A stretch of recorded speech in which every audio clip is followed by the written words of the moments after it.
아주 좋은 시간들이었죠. 예, 우리 결의에게도 오늘 참 좋은 날이었고, 또 우리 특별히 결의의 미래를 담아갈 저와 여러분들의 이 모임, 정말 하나님 기뻐하시는 모임인 줄 압니다. 우리 하나님 말씀 로마서 1장 다시 한번 16절 17절을 같이 읽겠습니다. 제가 16절을 읽고 여러분 17절을 다시 한번 읽습니다. 내가 복음을 부끄러워하지 아니하노니 이 복음은 모든 믿는 자에게 구원을 주시는 하나님의 능력이 됨이라. 첫째는 유대인에게요 또한 헬라에게내로다.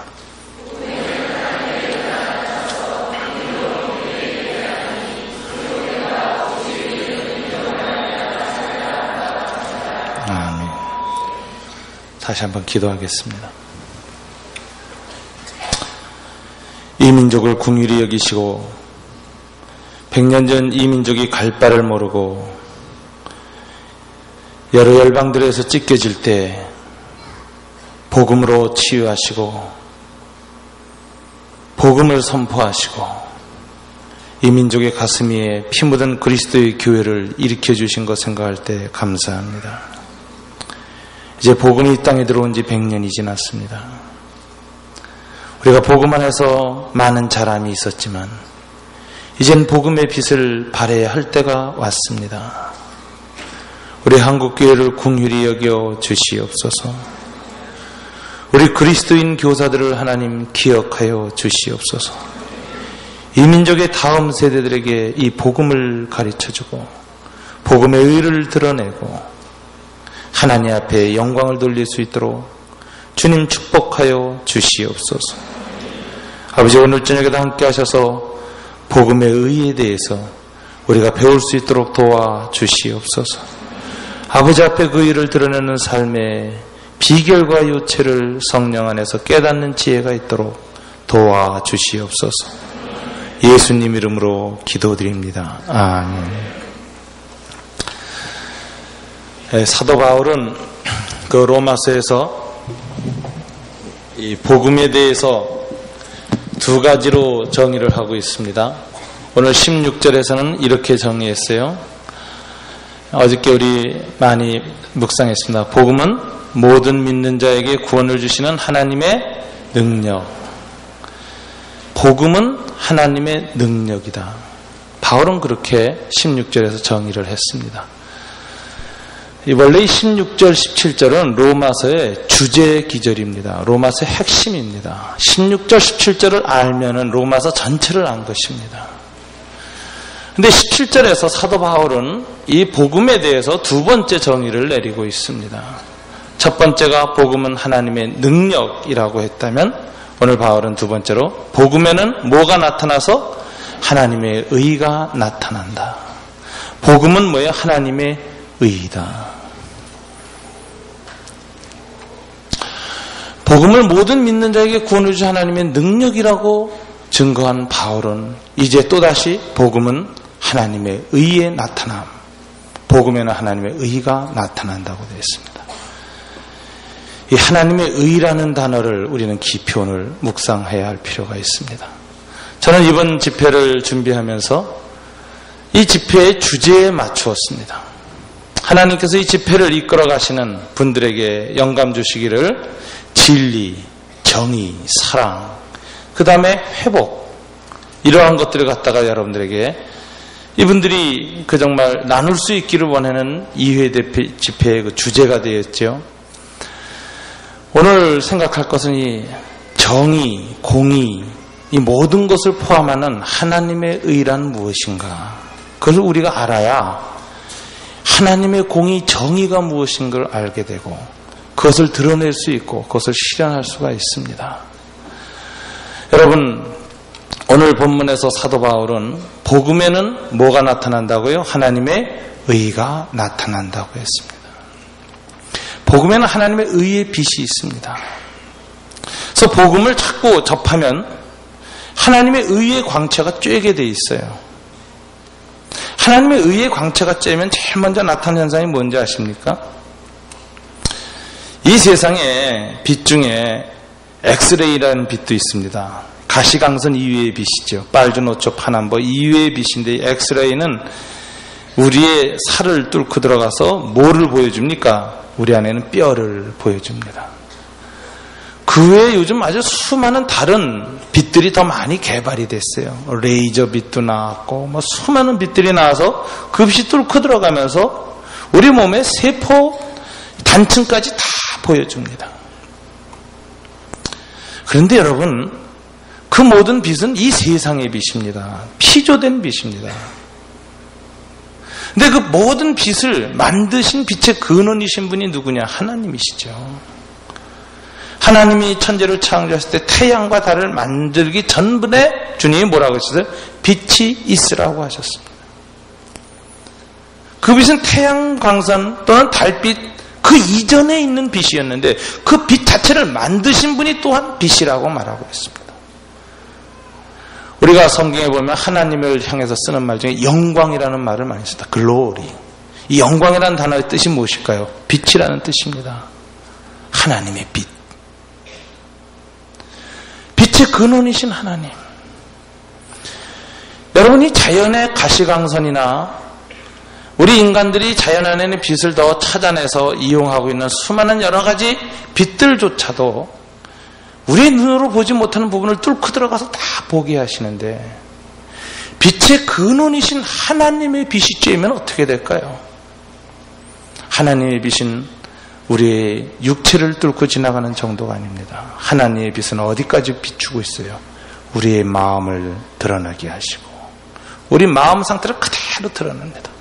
그 안에 미움이 있는지 증오가 있는지 욕망이 있는지 자기 집착이 있는지 우리의 마음이 있는 상태를 그대로 다 보여줄 뿐 아니라 영혼의 모습을 그대로 빛을 쬐게 됩니다.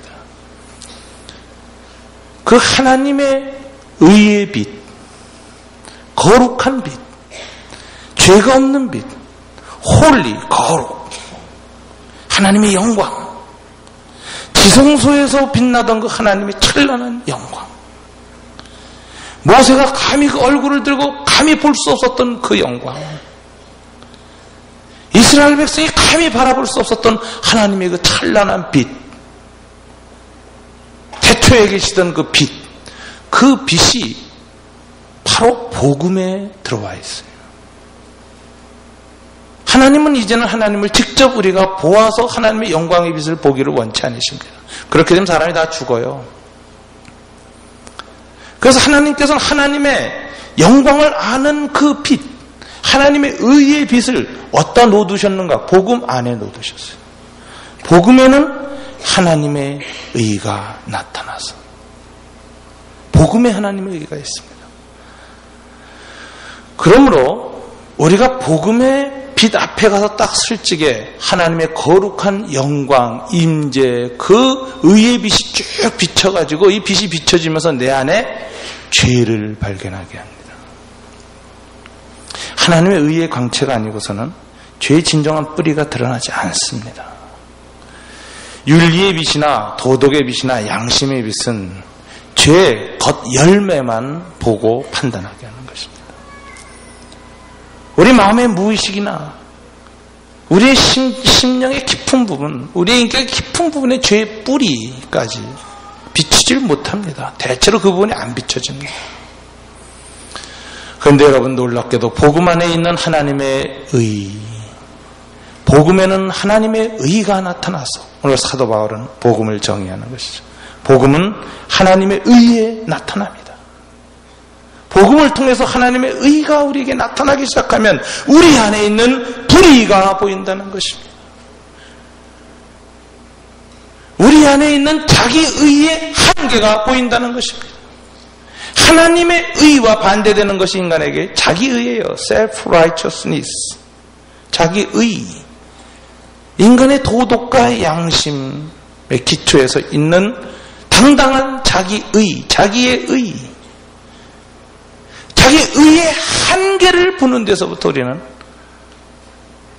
자기가 아무리 애써봤자 그 안에 있는 죄의 뿌리를 보는 데서부터 우리는 하나님 앞에서 진정한 하나님의 의가 무엇인가, 인간의 노력이나 공로나 인간의 애씀으로 넘어갈 수 없는 하나님의 의가 무엇인가를 보게 되는 것입니다.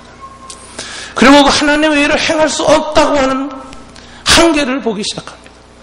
내 도덕적, 인격적, 양심, 이성의 한계를 보게 되면서부터 그때부터 하나님, 나는 하나님의 도우심이 필요합니다. 하나님의 의롭다 하심이 필요합니다. 내 의의 한계를 보고 있습니다. 바닥을 들여다보겠습니다. 그 뿌리가 얼마나 연약한 것인지, 죄 가운데 있는 것인지를 보고 있습니다.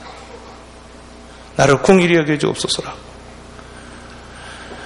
여러분, 하나님의 의의 광채가 쬐기 시작해야 우리의 참다운 모습이 봅니다.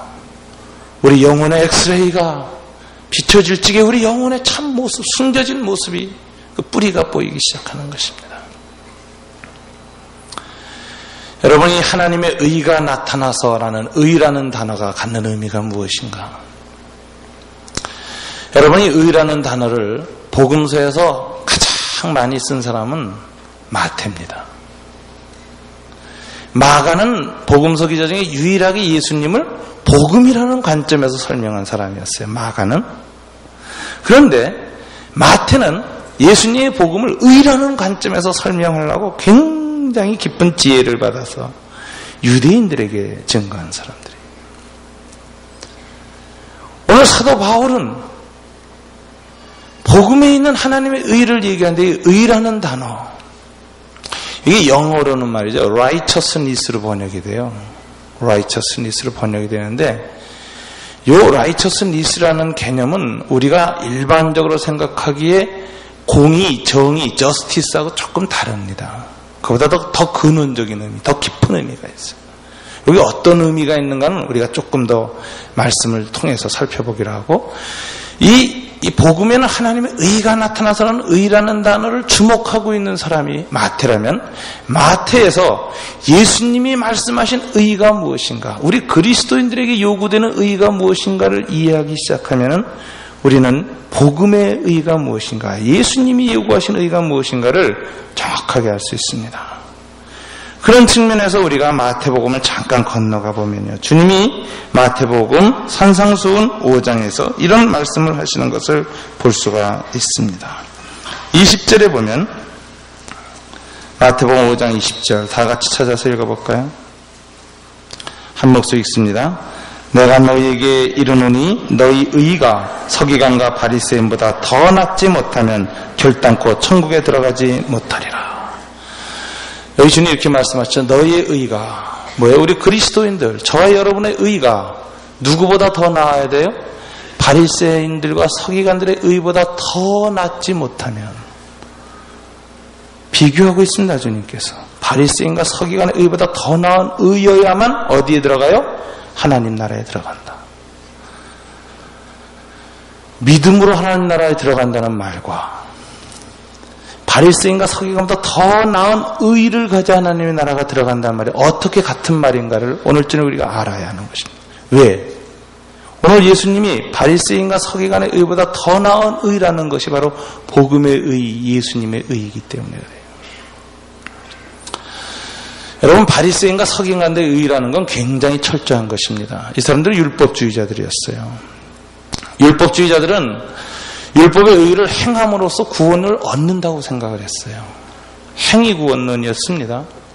그래서 이 바리새인들의 구원론은 이겁니다. 사람이 딱 죽고 나면 주님께서 그를 심판하시는데, 그의 일생 동안에 율법을 많이 지킨 쪽과 안 지킨 쪽 양쪽을 딱 가지고 저울에다 딱 올려놓는다는 거예요.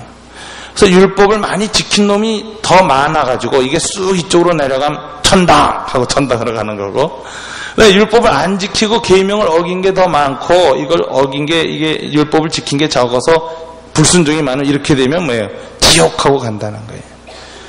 이런 구원론을 갖고 있었기 때문에 바리새인과 서기관들은 율법을 정말 목숨을 걸고 지키는 거예요. 이건 내세와 연관되어 있습니다.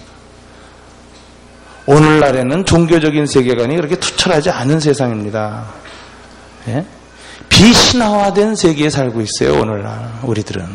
그러니까 종교와 내세의 문제에 그렇게 관심이 없어요, 우리가. 18세기 이후에 우리 인간들은 다 그렇게 됐어요, 16세기 이후로. 그러나 16세기 이전의 인간들은 현세라는 게 그렇게 중요하지 않아요. 그 사람들은 현세에서 내세가 결정된다고 믿었기 때문에 현세가 그렇게 중요하지 않습니다. 현세에서 잘 먹고 잘 사는 게 그렇게 중요하지 않았어요. 내세가 더 중요한 거였어요. 요즘 인도에 가보면 그 세계관이 남아있잖아요. 내세를 향한 준비에 불과하다. 예수님 당시에도 이 유대인들은 영원한 하나님의 세계에 대한 확신과 전망을 갖고 있었기 때문에 현실의 삶 속에서 가장 중요한 게 뭐냐? 어떻게 이 세상에서 내가 행복하게 사느냐, 나의 자아를 만족시키고 사느냐, 자아를 충족시키느냐, 이런 문제가 중요한 문제가 아니었습니다. 그들은 내세가 중요한 문제였어요. 그 내세의 영원한 삶의 결정이 현실 속에서 율법을 얼마나 지키느냐에 달려있다고 여기고 있으니까 이들이 율법을 얼마나 철저히 지켰겠습니까? 그래서 재미난 일은 말이죠. 안식일날 전쟁을 할 적에도요, 적군이 도망가는데도 안식일날 갈 수 있는 거리가 있어요. 안식일날. 그래서 거기까지만 쫓아가야 됩니다. 절반까지만. 그러다가 그 안에 못 잡으면 포기하고 돌아와야 돼요. 안 돌아오면 어떻게 돼요? 돌아오는 중간에 성 바깥에서 멈추고 그날은 일하지 말아야 되니까 맞아 죽습니다. 전쟁 때에도 철저하게 율법을 지켰습니다. 이 사람들이 탈무드나 이런 데 미시나 같은 데서 그 율법의 의를 지키는 태도를 보면요, 굉장히 그 생활의 한 조각 한 조각도 계명을 지키는 것이냐 어기는 것이냐에 대해서 민감했어요. 그래가지고 탈무드에 이런 얘기가 있어요. 안식일날 닭이 달걀을 딱 놨어요. 근데 그걸 꺼내자면 닭이 이제 쪼아 먹잖아요. 그걸 어떻게 할 것이냐? 안식일날 그 닭의 달걀을 꺼내는 것은 안식일을 범하는 것인가 아닌가? 계명을 범하는 것인가 아닌가? 이걸 질문합니다.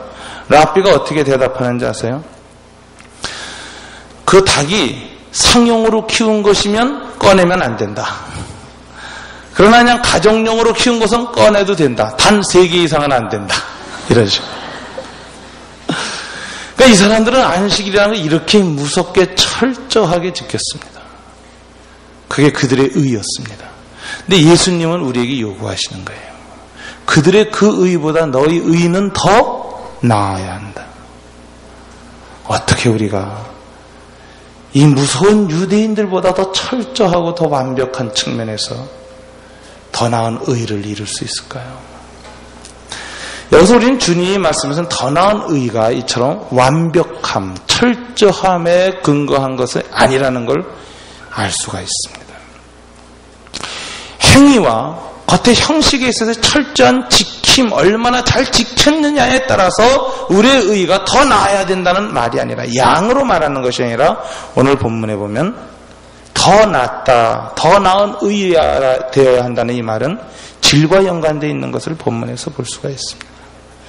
주님께서 우리들이 서기관과 바리새인의 의보다 우리들의 의가 더 나아야 한다는 것을 그 다음에 예화로 설명하세요. 첫 번째 예가 이겁니다. 그 당시에 그 바리새인과 서기관들의 율법의 거울의 빛에 딱 비춰서 볼 적에는 사람들은 살인만 안 하면, 행위로 살인만 안 하면 그 율법을 지킨 것이 되는 거죠. 그러면 뭐예요? 의로운 것이에요. 내 손에 피만 묻히지 않았으면 살인하지 말라는 계명을 지킨 것이고 의로운 것이라. 바리새인과 율법주의자들의 이 서기관들의 이 의의 거울은 겉에 행위밖에 비치지 못했습니다. 근데 예수님이 말씀하시는 이 산상보훈에서 주님이 요구하는 의는 말이죠, 더 깊은 부분을 꿰뚫어 보고 있어요. 예수님의 복음의 의의 거울 앞에 딱 쓰면은 행위를 보는 것이 아니라 중심을 보세요. 동기를 보세요. 그래서 주님이 이렇게 말씀하셨어요. 옛사람들은 너에게 말하기를 살인치 말라 하였고, 살인치 않기만 하면 다 그 계명을 지킨 것이라고 가르쳤지만 나는 너에게 말하노니, 나는 너에게 이런 의를 요구하노니, 바리새인과 서기관들의 의가 아닌 다른 차원의 의를 요구하노니 하시면서 하시는 말씀이 뭐예요? 너희 마음의 형제에 대해서 미워하고 라가라고 욕하고 미련한 놈이라고 욕하는 자마다 살인한 것이니라. 주님은 이런 얘기를 하는 것입니다. 살인이란 열매는 어디서 나오는가? 맨 처음에 미움의 씨앗이 떨어지는 거예요. 이놈이 자라요. 속에서 미움이 자라요. 그래서 조금 싹을 들고 나오는데 그때는 눈빛으로 나와, 얼굴 표정으로. 얼굴 표정이 썰렁해지고 그 사람보다 좀 굳어지고 경직되어지고 싫고 표정이 탁 변하죠. 얼굴 표정. 이게 더 자라요. 꿈틀거리고 자라올라서 이젠 도저히 얼굴 표정으로 안 돼. 그래서 어떻게 되죠? 입으로 흘러나와요. 그래서 미련한 놈, 라가, 그 욕이 인격적인 모독으로 점점 가기 시작. 공격적. 이 언사살인이라는 것입니다. 말로 하는 인격 모독이 인격살인이죠. 해요. 그런데도 이 말로 하는 욕으로도 이 미움을 감당을 못해요. 그래서 팍 튀어나오면 어떻게 돼요? 행동, 구타, 폭력, 때림이죠. 제가 아는 집사 선생님 학교에서 잘 때려야 돼요. 자긴 때린대. 근데 미움이죠. 이 행동으로 나옵니다. 억제 못하면. 근데 이 행동이 절제를 못해서 이 미움의 충동에 완전히 사로잡히면 어떻게 돼요? 죽이는 것이. 목 졸라 죽이고 때려 죽이는 거예요. 그런데 바리새인과 서기관들의 율법의 거울은 뭐만 죄라고 정죄한 거예요? 행동만 정죄했어요.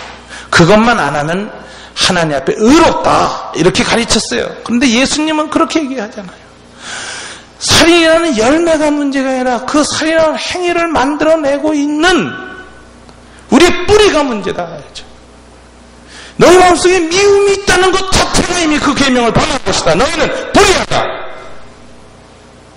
이렇게 얘기하십니다.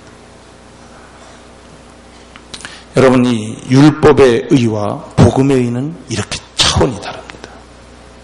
율법의 의 앞에서는 당당한 자기 의를 주장할 수 있고 내가 괜찮은 사람이라고 여길 수 있던 사람도 복음의 의, 예수님의 의 앞에 쓰면은 나는 수없이 살인한 자요, 수없이 마음의 미움의 싹을 가졌던 자요, 내 마음은 시기와 미움이 꿈틀거리고 있어서 나는 하나님 앞에 이 계명 앞에서 범죄했습니다라고 비명을 지르지 않을 수 없게 만드는 것입니다. 예수님의 더 나은 의의 차원은 이렇게 높고 깊습니다. 그럼 이 의 앞에서 우리는 모두 나는 불의한 자입니다. 나는 살인한 자입니다. 내 노력이나 내 인간성을 가지고 내 평생 중에 이 의를 영원히 난 지킬 수 없습니다. 난 수없이 범하게 될 것입니다. 지금까지 범했고 앞으로도 계속 안 범한다는 자신이 없습니다. 미워만 해도 범한 것이니 그잖아요. 째려만 봐도 얼굴 표정만 변했어도 그걸 범한 것이니 나는 이 계명 앞에서 의로울 존재가 아닌 것입니다. 여기서 우린 자기의의 한계를 보게 되는 거죠. 그 다음에 주님이 또 설명을 하세요. 음욕에 관해서입니다.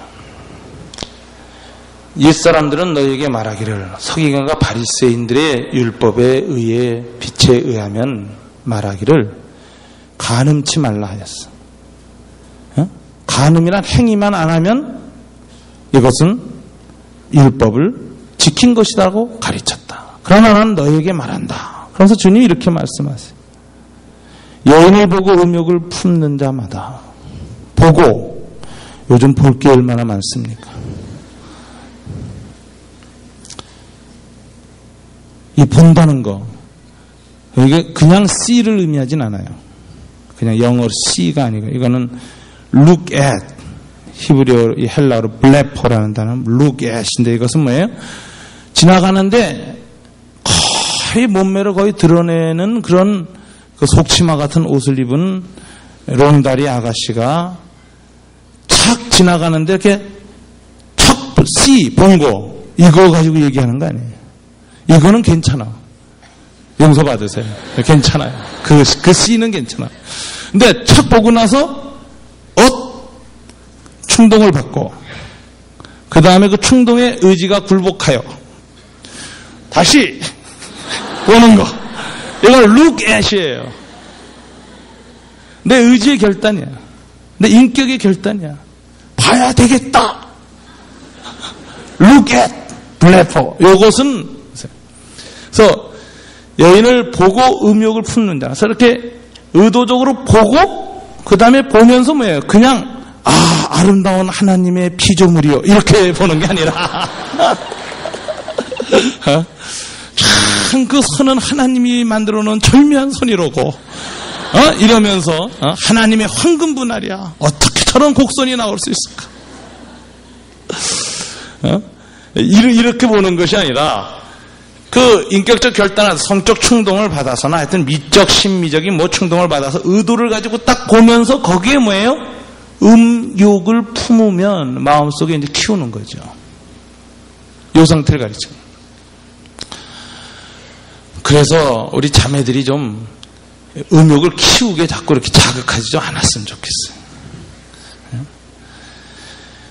우리 형제들도 그냥 C까지는 괜찮은데 look at 이것 좀 금해야 되겠고 탁 보려고 그러면 내 어찌하여 한 번 본 걸로 독하지 두 번 또 보려고 하느냐 그래가지고 꼭 누르고 안 보려고 애쓰고 그래야 되고 그 다음에 보고 나서도 뭐예요? 참 성령 충만하고 절제의 능력이 나타나서 아름다운 하나님의 피조물이요. 이 정도만 보면 괜찮은데 거기에 욕망, 정욕이 끼어들어가죠. 정욕이 추동돼서 욕망으로 음욕으로 이렇게 보고 음욕을 품은 것, 그러니까 이제 그 생각이 구체적으로 일어나는 거죠. 충동을 마음속에 받아들이는 상태. 이렇게 된 자는 행위로 간음하지 아니하여서도 이미 간음한 것이니라. 자, 이 두 계명 앞에서 나는 평생 동안에 사람 째려보지 않고 얼굴 표정 변하지 않고 그 다음에 C만 하고 루겟은 안 하고 루겟을 해도 음욕은 절대로 안 품고 그리고 여인을 보겠습니다. 이럴 수 있는 사람은 아무도 없습니다.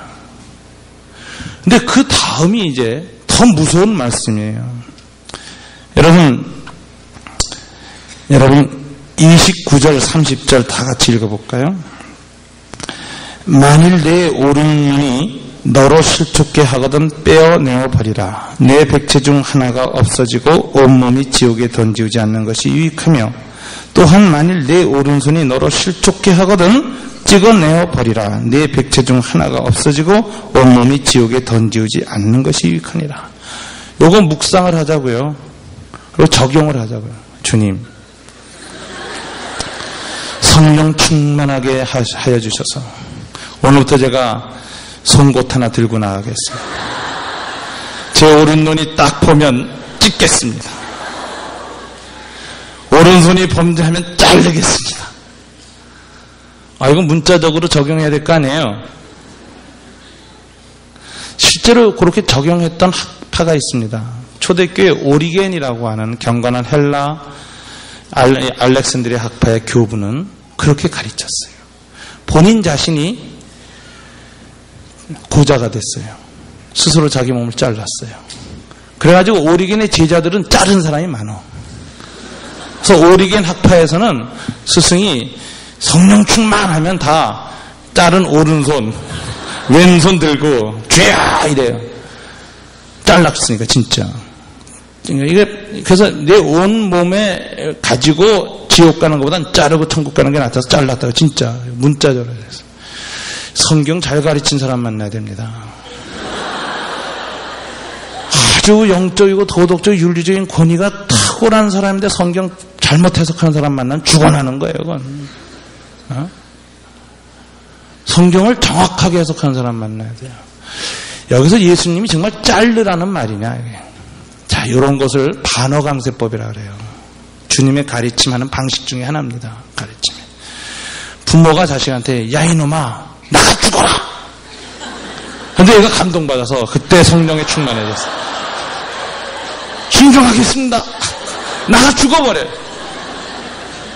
그건 문제죠. 나가 죽으라면 나가 죽으라는 말이 아니라 살아서 잘 좀 해라. 이런 얘기 아니겠어요? 반어강세법이란 말이에요. 여기서 찍어버리라는 말은 예수님의 중요한 이 반어강세법입니다. 이 표현이. 이 설교라는 거. 예수님이 이게 글을 쓰지 않았어요. 예수님은 설교를 하셨다고요. 회중에게 말로 하셨다고. 그걸 나중에 성령께서 이 사도들을 통해서 기억 이르게 하면서 글로 쓰게 하셨잖아요. 그러니까 원래가 이 성경의 예수님의 이 어법은 문어체가 아니라 이 설교체예요. 이 설교라는 건 말로 할 적이 뭐예요? 강조법이 있고 과장법이 들어가요, 항상. 그래서 겨자씨 하나만한 믿음이 있어도 이런 표현이 뭐예요? 언어기 때문에 강력한 대비를 해야 되는 거예요. 그래서 이 글로 쓰는 것은 논리적이고 절제가 들어가지만 말을 할 적에는 굉장히 강력한 이 대비가 들어가는 거거든요. 이 주님의 설교체 문장이라는 것을 우리가 염두에 두고 성경을 해석해야 되는데, 이게 무슨 소리냐면, 눈이 음욕을 했으면 잘라라, 팔이나 이런 것이 잘못했으면 그때마다 잘라라라는 말은 어떤 의미냐? 자, 보세요. 잘라봅시다. 계속 잘라요. 그때마다. 그럼 나중에 어떻게 될 것이냐? 맨 나중에 하나님 나라에는 이문식 목사가 들어가긴 들어가는 것 같아요. 들어가는데 혀끝만 들어와 있어. 명찰 이문식 목사 달고. 다 자르다 보니까 그래도 마지막 남은 거야. 설교했더니 혀 조금 남아있어. 여러분 다 어느 한 부분 오는 거예요. 한 부분. 자르고. 여러분 여기에서 주님이 얘기하는 잘라버라, 찍어내버리라는 말은 뭐예요? 자르다 찍는다는 건 행위로 의를 이루는 가장 격렬한 표현이죠. 노력과 행위, 결단, 도덕, 의지. 이건 뭘 말해요? 의지와 도덕으로 우리의 원죄, 인간의 타락한 충동 자체를 다 극복할 수 있다는 말이에요? 못한다는 말이에요? 못한다는 말이에요. 도덕적 결단으로 아무리 잘라도, 아무리 겉에 행위나 이런 부분을 잘라내도 마음속 동기에서 일어나는 근본적인 죄의 문제, 근본적인 불의, 근본적인 인간의 한계를 극복할 수 없다. 잘라라는 말은 자름으로 하늘나라 갈 수 없다는 말을 반어법으로 하신 것입니다. 그럼 여기서 주님이 요구하신 더 나은 의는 뭐예요? 자르는 의가 아니에요. 행위의 의가 아니에요. 도덕과 노력의 의지의 의를 가르치는 것이 아니에요. 그걸 안 된다는 거예요. 그 불가능성을 말하는 거예요. 그럼 뭐예요? 여기서 예수님이 얘기한 더 나은 의는 인간의 의, 율법의 의, 양심의 의, 도덕의 의의 차원이 아닌 뭐예요? 너희들이 그런 노력으로 할 수 없는 그 원죄와 죄의 뿌리를 대신 지고 죽으시는 예수 그리스도를 바라봄으로써 얻는 의를 가르치는 것입니다. 이걸 칭의의 의라는 거예요. 의롭다 하시는 의, 하나님의 의, 용서의 의, 사죄의 의, 십자가의 의입니다. 너희의 의가 바리새인이나 서기관의 의보다 더 낫지 아니하면이란 말은, 더 낫다는 말은 양으로, 행위의 깊이로, 의지로 더 낫다는 말을 의미하는 것이 아니라 차원이 완전히 다르게라는 겁니다. 이게 율법과 자기 위한 노력의 의라면 이것은 뭐예요? 예수님의 대속의 의, 십자가의 의, 희생의 의, 용서의 의, 아가페의 의, 복음의 의, 율법의 의가 아니라 복음의 의, 인간의 의가 아니라 하나님의 의, 셀프라이터스 내 의, 자기의 의가 아니라 은총의 의. 이 의가 너희 안에 나타나지 아니하면 아무도 하나님 나라에 갈 수 결단코 없느니라. 그래서 예수님의 그 의를 가르치는 이 산상보훈의 가르침은요, 잘라라, 뽑아버리라, 이 모든 말은 뭘 내다보고 한 말이냐? 자르고 뽑아도 도달할 수 없는 이 죄인들을 위해서 내가 십자가에 죽노라. 그래서 산상보훈은 뉴 시내, 새로운 시내산이에요. 율법을 재해석해 주셨어요. 십계명을 재해석해 주셨어요. 옛 시내산에서는 하나님은 모세에게 십계명을 주셨어요. 그거를 잘못 해석해 놓은 것이 유대인들의 율법주의자들이에요. 그래서 예수님이 다시 산상보훈의 새로운 시내산에 올라서서 하나님의 백성들을 모아놓고 하나님 나라의 축복을 선언하면서 주님께서 옛 율법을 다시 해석해 주시면서 이 율법이 원래 요구하는 하나님의 의의 수준은 어떤 수준이냐, 행위의 수준이 아니라 동기의 수준까지 의를 요구하는데 그 의가 너희가 스스로 노력해서 뽑아서 잘라서 이룰 수 있느냐? 이룰 수 없지 않느냐? 그래서 내가 왔다. 그 의를 태우기 위해서 내가 왔다. 그래서 주님께서는 시내산에서, 새로운 시내산 산상보훈에서 율법의 의의 깊이와 뿌리를 들여다 보여준 다음에 뭐예요? 거기에서 절망하고 정죄감을 갖게 되고 나는 죄인이라고 몸부림치게 되는 우리 모두를 위해서 내가 십자가에 죽노라. 골고다 산을 내다보시면서 새로운 신의 산, 산상분의 산에 서 계시는 것입니다.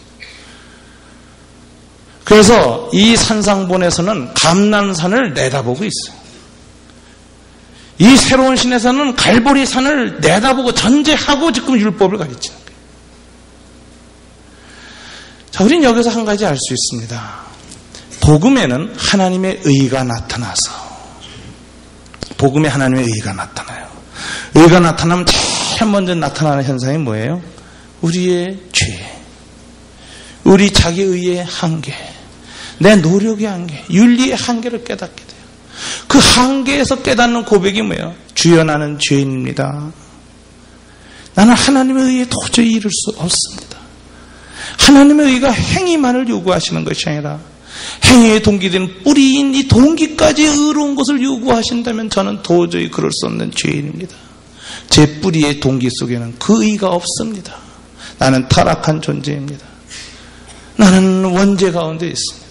나는 죄 가운데 있는 존재입니다. 어찌할꼬 자기의 죄의 뿌리가 깊이 보이기 때문에 가슴을 치는 회개로부터 시작됩니다. 복음에는 하나님의 의가 나타나서 우리의 죄를 깊이 인식하게 하고 죄의 뿌리를 들여다보게 하고 그리고 죄를 자각하게 하고 자기의 한계에 부닥치게 하고 나는 죄인으로서 고백이 일어나고 하나님 앞에 부르짖는 상태로 들어간다. 이게 복음에 나타난 하나님의 의가 나타날 때 나타난 첫 번째 현상입니다. 대표적인 사람이 누구였습니까? 이사야였습니다. 이사야는 그럴듯한 사람이었습니다. 자기 행위로 율법을 잘 지켰던 사람이 선지자였어요. 이스라엘 백성의 죄악을 많이 지적해서 1장부터 5장까지 계속 소돔과 고모라의 죄악이요 하면서 막 이스라엘을 지적했어요. 그랬던 그가 우시야 왕이 죽던 해 하루는 성전에 딱 들어갔더니 갑자기 이 지상 다윗의 성전이, 솔로몬 성전이 하늘의 지성소 성전하고 딱 오버랩이 되는 거예요. 우주적 성전으로 바뀌었어요. 눈이 열린 거죠. 영적인 눈이 열렸어요. 하늘 성전으로 들어가 버린 거예요. 몸이 솔로몬 성전으로 딱 들어섰는데 하늘 성전으로 들어가 버렸어요. 그랬더니 만군의 이 여호와께서 보좌에 앉으셨는데 그 안에 뭐가 가득했다고요? 영광. 빛이 찬란했어요. 이 빛이 얼마나 찬란했는지 그 스랍이라고 하는 그 천사들이 말이에요. 천사들이 그 빛을 감당을 못해요. 그래가지고 천사들이 날개가 세 쌍인데 여러분 한 쌍의 맨 위에 한 쌍 가지고는 어디를 가냐면 눈을 가립니다. 하나님의 영광을 못 봐요. 차마 못 봐요. 마지막 한 쌍의 발을 가지고는 발을 가려요. 발을 못 내밀어 하나님 앞에서. 그 다음에 가운데 날개로 날면서 뭐라고 외쳐요? 거룩하다, 거룩하다, 거룩하다. 그 하나님의 죄가 하나도 없는 의로운 거룩한 영광의 빛을 죄 없는 천사들이 영물들이 감당을 못해요. 그런데 그것을 죄덩어리 인간인 인간끼리에서는 비교적 상대적으로 의인이었던 이사야가 탁 봤으니까 어떻게 됐습니까? 그가 그 하나님의 빛을 보는 순간에 부르짖는 첫 번째 소리가 뭐예요? 화로다나요 말하게 되었도다.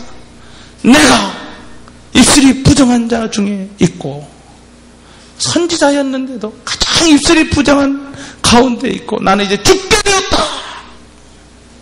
이 하나님의 영광의 빛은 얼마나 놀라운지 인간이 그냥 보면 죽습니다. 모세가 하나님의 영광을 보기로 원했죠. 그래서 하나님께서 바위 틈에 두시고 영광을 보여주시는데 정면을 보이셨어요? 안 보이셨어요? 안 보이셨어요. 손으로 덮으시고 지나가시면서 뒷모습만 보여주셨어요. 모세가 그 다음부터 시내산에서 하나님의 영광을 보는데도 그냥 영광을 정면에서 못 봅니다. 구름이 가득해서 운무 가운데 하나님의 영광이 나타나서 가려야만 겨우 하나님의 영광을 봐요. 그래서 지성소에서도 어떻게 돼요? 지성소에서도 들어가면은 전설병과 그 등대와 이 금초대가 다 있고 그 속죄소가 있고 그 언약궤가 있고 그 위에 이 천사의 그 그룹의 날개가 딱 있고 그 사이에 주님이 임재하시는데 그 앞에 뭐예요? 향로가 향이 가득한 가운데서 주님의 영광이 임하거든요. 직접 못 봐요. 향이 안으로 가득 막아야 돼. 이 하나님의 영광을 사람이 그냥 보면 죽습니다. 그래서 하나님께서 보지 않게 가리십니다. 영광을 희미하게 보이십니다.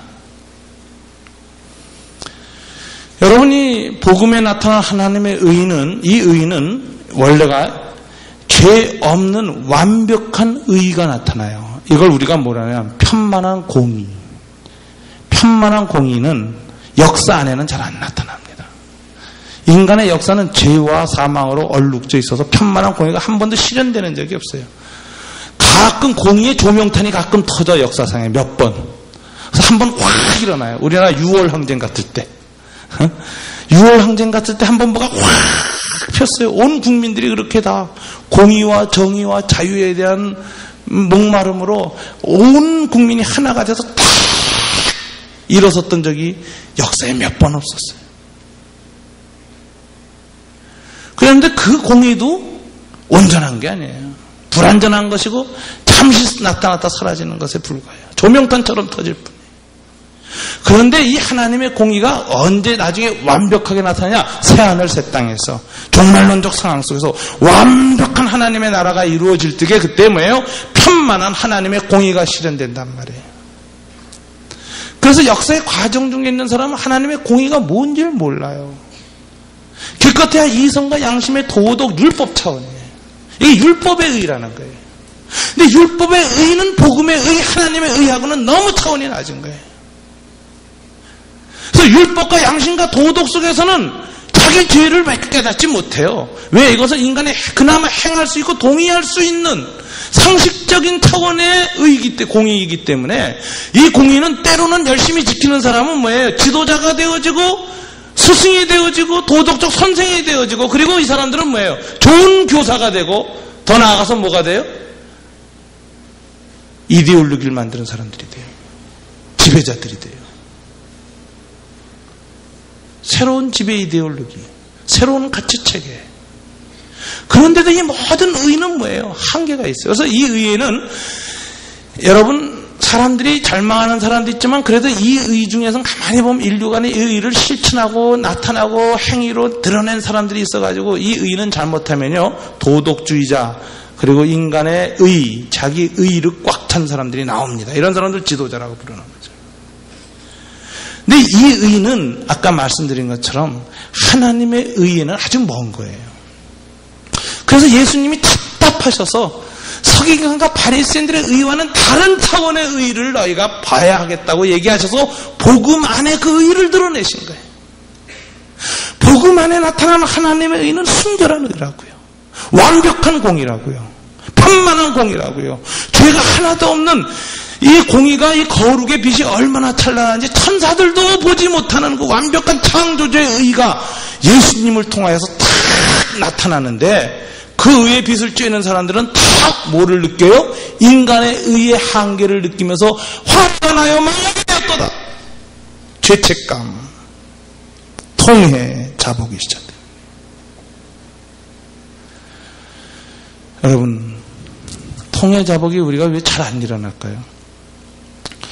예수 믿었을 때 처음에는 자주 일어났는데 왜 기독교사 모임 자주 하고 나면 안 일어날까요? 왜 기윤실 모임에 자꾸 나가면 왜 통해는 잘 안 일어날까요? 또 무슨 기독교 사상연구회, 기독교 학문연구회, 기독교 세계관 모임 나가면 왜 자꾸 회개의 역사에서 멀어질까요? 이유가 있어요. 기독교 윤리, 철학, 사상은 기독교 가치관을 보편화하는 작업이에요. 안 믿는 사람들에게도 연결이 되도록 가르친다. 이걸 갖다 우리는 희석 작업이라 그래요. 원액을 물에 타서 안 믿는 사람도 받아 마실 수 있게끔 이렇게 연하게 하는 작업이에요. 이게 중요한 작업이에요. 이거 해야 돼요. 그러나 문제는 뭐냐면 거기에만 오래 머물러 있다 보면 복음이 그건 줄로 알아. 거기에 함몰돼요. 그 의의 수준에 본인이 중독돼요. 신앙의 윤리와 신앙의 철학과 신앙의 가치관과 신앙의 이런 여러 가지 공리적인 차원의 차원을 넓히는 일을 해야는 했는데 그것만을 갖다가 함몰되기 시작하면 뭐예요? 의의 깊은 차원으로 돌아가질 못해요. 그리고 거기서 만족해요.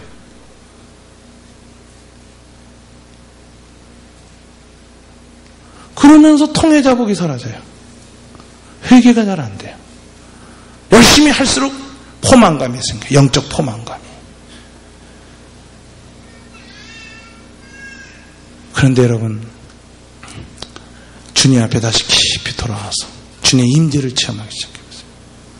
사상 철학 윤리를 내려놓고 주여 임하시옵소서. 주님이 제자들 앞에 임하셨던 것처럼 성령 안에서 주님이 제게 이 시간 임재하셔서 제가 교실에 있거나 토론마당에 있거나 시사토론이나 세미나 자리에 있지 않고 지성소에 들어가게 도와주시옵소서. 하나님의 거룩한 장소에 들어가게 도와주옵소서. 희석되는 장소에 원액이 솟아나오는 성령의 샘물이 솟아나오고 보혈의 생수가 터져나오는 그 자리에 있게 주시옵소서. 그때 하나님의 영광을 보기 시작합니다. 우리는 삶에 두 구조가 있어야 돼요. 지성소와 교실, 교회와 학교, 영혼의 다락방과 삶의 일터. 둘 중에 하나라도 무너지면 곤란합니다. 일터와 삶의 자리가 없이 지성소에만 머무르면은 이거는 세상을 버린 그리스도인이 됩니다. 그러나 세상 안에서의 기독교의 문제에만 골몰아가지고 그 문제를 해결하기에만 바쁘다가 지성소로 들어오는 일이 점점 드문드문해지는 사람은 영혼 속에서 하나님의 임재 체험이 점점 옅어져 가고 하나님을 만난 경험이 점점 흐려져 가면서 어느덧 점점 윤리적 의의에 빠지고 자기 의의에 빠지기 시작합니다. 그리고 그런 사람들의 특징은 말을 잘해요. 두 번째 똑똑해요. 그 다음에 잘 가르쳐요. 설득력이 강해요. 그런데 감동이 없습니다. 성령의 감동이 없습니다. 해석을 하는데 변화는 못 일으킵니다. 물이 어떻게 포도주로 변하는 걸 설명을 하는데 포도주로 변화되는 일은 일어나지 않습니다. 지적을 하는데 해결책이 없습니다. 이게 바리새인들의 비극이었습니다. 우리 기독교사들의 비극입니다. 복음에 나타나는 하나님의 의는 그 차원이 아닙니다. 복음에 나타나는 하나님의 의는 우리를 깊은 곳으로 끌고 갑니다. 우리가 일상적으로 생각할 수 있는 하나님의 영광으로 들어가게 합니다. 편만한 정의, 완벽한 정의로 들어가게 합니다. 거룩한 정의, 영광, 글로리를 보게 합니다. 그리고 그 글로리의 인지를 보는 순간에 내 의, 우리 시대의 의, 내가 생각하는 의, 내가 생각하는 어떤 정의의 차원이 무너지면서 하나님 나는 죄인입니다. 주여 내 죄를 사하소서. 십자가를 간절히 요청하게 됩니다. 왜 주님이 십자가에서 죽으셔야만 하는지를 알게 됩니다. 왜 주님의 복음이 모든 믿음으로 구원하는 능력으로 나타나야 하는지를 알게 됩니다. 논리로 설득하고 이해되는 지혜가 아니라 철학이 아니라 필로소피가 아니라 왜 믿음으로 구원을 주시는 하나님의 권능으로 복음이 나타나야 되는지를 알게 됩니다.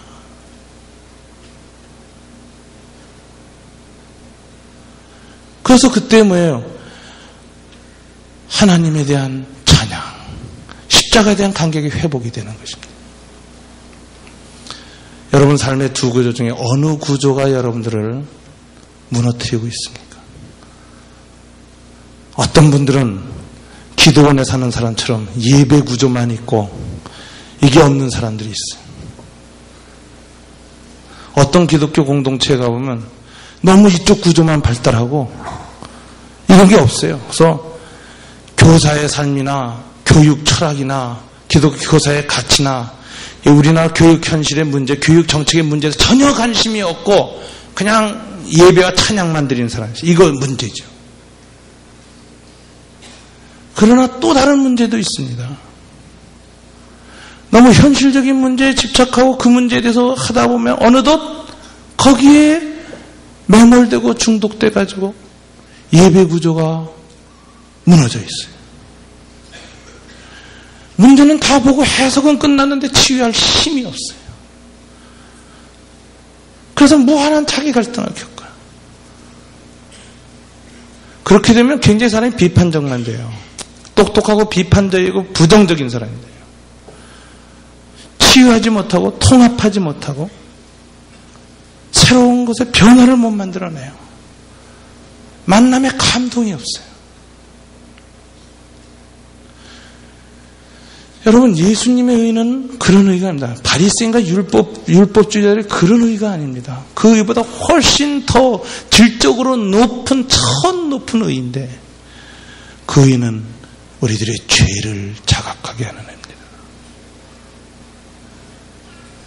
여러분, 그 의에서 우리가 하나님의 공의가 임할 때 그 다음에 뭐예요? 우리가 우리의 죄를 고백하게 되고 동시에 그 순간에 그 부르짖음 속에서 뭐가 임해요?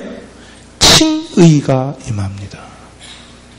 믿음으로 주님 앞에 우리의 죄를 고백하며 내 죄를 씻어달라고 부르짖을 때 주님께서 우리를 의롭다고 칭하여 주시고 우리의 죄를 사해 주는 성령의 임재, 치유의 임재, 사죄의 임재, 하나님의 임재를 체험합니다.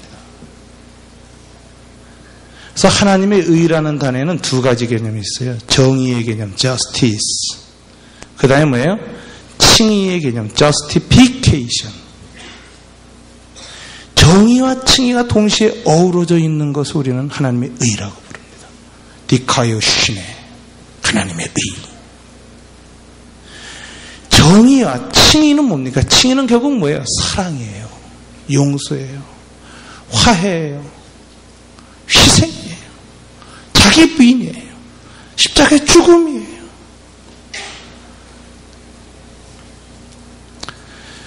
이 세상에서 계속해서 성취하고 성공하고 더 높은 자리로 가려는 사람들은 화해 있을진저 그 사람들은 낮아지는 길을 모릅니다.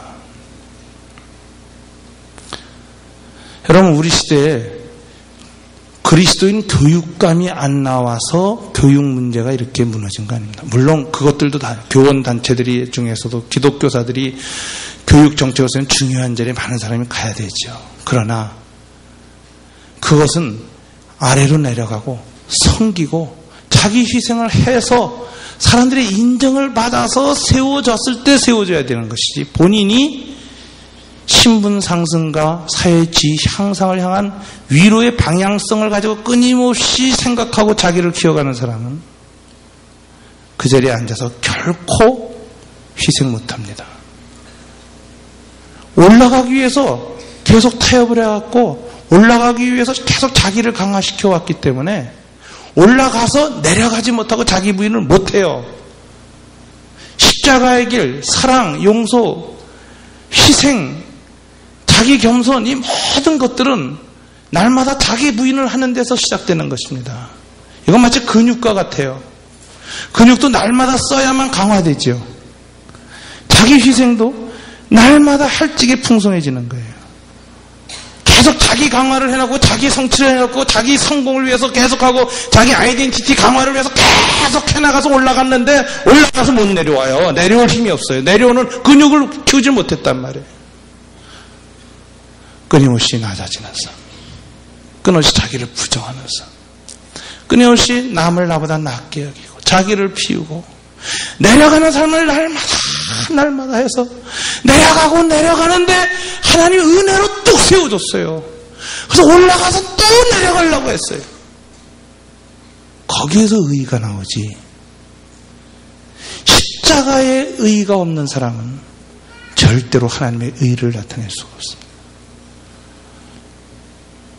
이번 기독교사대의 주제가 무엇입니까? 의죠, 공의죠. 세상 공의가 아닙니다. 하나님이 요구하는 공의는 세상 공의가 아닙니다.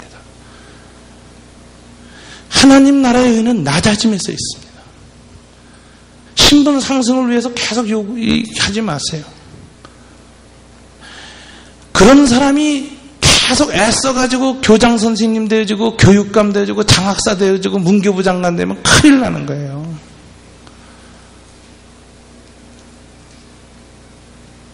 하나님께서 이 나라를 정말 긍휼히 여기신다면 그런 것에 대해서 그냥 교사 자체, 아이들과의 만남 자체에 만족하고 평생 평교사로 있겠다는 결심까지 하고, 그리고 그것을 위해서 내가 양심을 지키고 그것을 위해서 다른 모든 걸 포기하고 하나님의 공의로운 삶, 하나님의 죄를 용서하는 삶, 하나님의 사랑, 자기 부인 희생 칭의의 이 삶을 살겠다고 결심하면서 계속 헌신해 나갈 적에 그 사람에게 복음의 의가 나타나는 것입니다.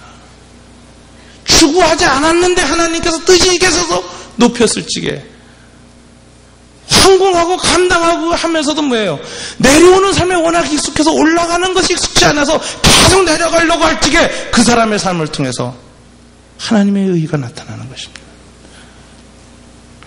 오늘 우리 그리스도인들의 문제가 무엇인지 아십니까? 끊임없이 자기 강화를 하는 거예요. 자기 집착. 현대교육의 문제가 뭐였어요? 현대교육의 근대교육의 핵심이 뭡니까? 자기 정체성 확인 아니에요. 아이덴티티 아니에요. 내가 누구인가. 근데 그것을 어떻게 시킵니까? 내가 누구인가를 하나님 앞에서 시키질 않아요. 인간관계 속에서, 사회 속에서 자기 자아를 찾게 해요. 부모 속에서, 친구 사이에서, 사회 속에서, 그리고 자본주의 사회에서는 돈으로, 명성으로, 남들의 인정으로, 사회적 욕구로, 그렇게 해서 자기를 강화시켜 나간 사람은 끊임없이 올라가는데 그 사람들은 고지했습니다. 똑똑하니까, 철저하니까, 자기 자신을 강화시키니까 고지해서요. 그러나 고지에 올랐을 때까지 수많은 사람을 죽이고 올라갑니다. 아름다운 고지는 환상입니다. 그건 성공 이데올로기의 거짓입니다. 아름다운 고지는 없습니다. 피 튀기는 고지고 피 묻은 고지입니다. 남을 희생하면서 올라간 고지입니다. 그렇기 때문에 정말 하나님의 사람들, 하나님의 의를 하는 사람들은 낮아지려고 합니다. 십자가로 가려고 합니다. 자기의 죄를 바라보고 자기의 죄의 뿌리를 내가 죄인인 걸 인식하면서 하나님 앞에 용서를 구하고 하나님 앞에 자기 부정을 하면서 그러면서 계속 낮아진 곳으로 갔는데 하나님이 어쩌다가 하나님이 어떤 의의 조명탄을 쏠 시대가 돼서 낮아진 그 사람을 높일 적에 그 사람이 감당하지 못하고 그 있는 모든 것을 나누려고 몸부림을 칠 적에 그 시대의 의가 나타나는 거예요.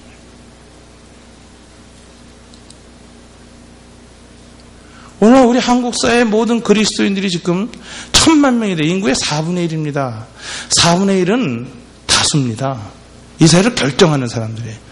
이 한 사람이 갖고 있는 영향력을 갖고 보세요. 안 믿는 사람들과 관계성. 이 사람들이 3사람만 2사람만 설득하면 대한민국이 다 설득되는 거예요. 1000만 명의 기독교인인데 사회가 지금 이 꼴이 돼 있잖아요. 이건 뭘까요? 모든 기독교인이 이기적이기 때문에 그래요. 종교적 이기심을 극복 못하고 있어요. 하나님을 믿어도 이기심을 매개로 해서 믿고 있어요. 하나님을 믿어도 자아를 매개로 해서 믿어요. 하나님을 통해서 자아를 인정받고 자아를 강화하려고만 해요. 흡혈귀입니다.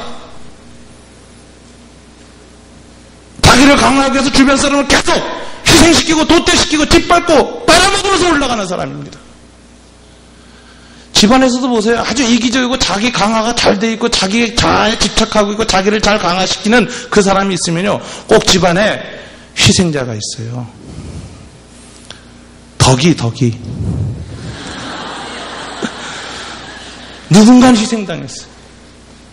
누군가는 짓밟혀있어요. 누군가는 눌림을 당했어요.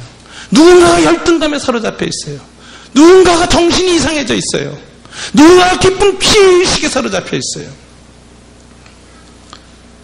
하나님의 공의는, 하나님의 의라는 것은요, 이 정의와 칭의의 이 동시 구조가 같이 일어난 사람입니다.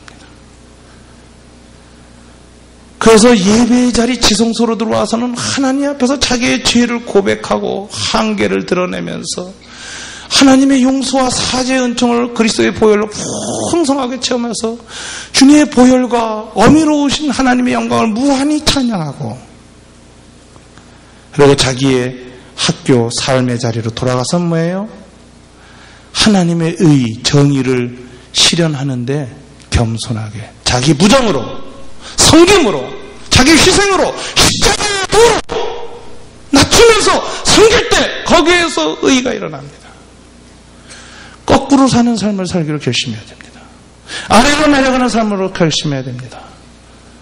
낮아지는 삶이 되기로 결심해야 됩니다. 하나님이 높이시지 않으면 하나님이 그런 기회를 주시는 것이 아니라면 내가 의도적으로 나는 낮은 곳으로 가겠다고 결심하는 그리스도인들이 많이 일어나야 이 시대가 됩니다. 저는 미국의 코스타 유학생 집회에 가서 이 메시지를 합니다. 여러분이 이미 혜택받은 사람입니다. 여러분이 이미 유학 온 사람입니다. 무엇을 더 성취하려고 하나님 앞에 부르짖습니까? 여기에서도 여러분은 돌아가서 얼마든지 조국과 결여와 민족을 섬길 수 있습니다. 교회를 섬길 수 있습니다. 낮아지는 삶이 연습되지 않은 사람들이, 크리스찬 엘리트들이 사회의 높은 자리를 지배하면 거기 하나님의 공의가 사라집니다. 복음에는 하나님의 의가 나타나니까 어떻게 돼요? 믿음에서 믿음에 이르게 된다. 오늘 사도 바울은 이 복음에는 하나님의 의가 찌이기 때문에 뭐가 생겨요? 믿음에서 믿음으로. 이 믿음이 뭐예요? 진보한다는 거예요. 믿음이 발전한다. From faith to faith. 하나님의 의가 나타나면 사람이 계속 믿음이 성장하게 되어 있습니다. 전 이 믿음의 성장을 나선으로 많이 비교해요. 나사형으로. 가운데 십자가라는 것이 있어요. 맨 처음에는 자기의 의를 따라서 멀리 돌았어요. 근데 하나님의 빛을 비추니까 하나님 앞에 가까이 가면서 십자가로 가까이 가면서 자기 의의 한계를 발견했어요. 그리고 회개를 해요. 그래서 십자가에 깊이 다가가요. 그래가지고 은혜를 맛보고 은혜를 맛본 가운데 뭐예요? 또다시 그 하나님의 은혜를 자기의 삶 속에서 실천을 해요. 하나님의 공의를 추구해요. 공의를 추구하다 보면 또 한계에 부닥쳐요. 그러면서 자기의 죄책감과 한계와 이 자기 한계를 발견하면서 십자가 밑에 가서 또 주인님을 고백해요. 또 용서받고 또 은총을 체험하고 십자가 찬양을 해요. 그리고 힘과 용기와 은총으로서 또다시 삶의 현장에서 하나님의 의를 실현해요. 자기 부인, 자기 희생이 얼마나 어려운 겁니까? 날마다 나를 십자가에 못 박으려고 애쓰지만 어느 순간에 성령의 힘이 떨어지고 연약해지면서 자기를 또다시 강화하는 자기를 발견해요. 자기 성취욕에 사로잡히는 자아를 발견해요. 하나님, 그리고 또다시 십자가 밑에 나서 나는 죄인입니다 고백합니다. 사죄를 받고 용서를 받습니다. 은혜를 받습니다. 자유함을 받습니다. 자기 집착에서 벗어납니다. 자기에서 자유롭게 됩니다. 그가 다시 또다시 삶의 일터에서 돌아서 하나님의 의를 실현합니다. 칭의와 정의의 나선형 곡선을 고우면서 중심의 십자가를 향해 점점 깊이 들어가고 하나님과의 거리가 한 바퀴 돌 때마다 신앙 고백과 더불어 깊어지는 삶, 믿음에서 믿음으로 나아가는 삶입니다. 진보입니다. 많은 사람들이 왜 믿음이 이 나태해지고 매너리즘을 극복 못하는지 아세요? 자기가 생각한 자기 의에 만족해서 머물러 있어서 그래요. 이 정도면 됐다. 이걸 극복하는 유일한 방식은 오늘 본문에서 말하는 대로 복음 앞에 계속 쓰는 것입니다. 복음 말씀을 계속 받는 것입니다. 말씀을 계속 듣는 것입니다. 말씀을 계속 묵상하는 것입니다. 말씀을 깊이 들여다보는 것입니다. 그럼 말씀 앞에 있는 하나의 빛이 점점 쬐들어오는 게, 맨 처음에는 겉모습만 쬐요. 조금만 더 쬐고 계속 쬐다 보면 깊이 들어가다가 뭐예요? 뿌리가 팍 드러납니다. 아, 내가 이런 죄인이었구나. 내 안에 이런 마음이 있었구나. 자기도 놀랍니다. 그러면서 하나님 부르짖습니다. 그리고 칭의를 다시 회복하고 칭의의 간격을 다시 하게 돼요. 십자가라의 간격이 다시 살아나요.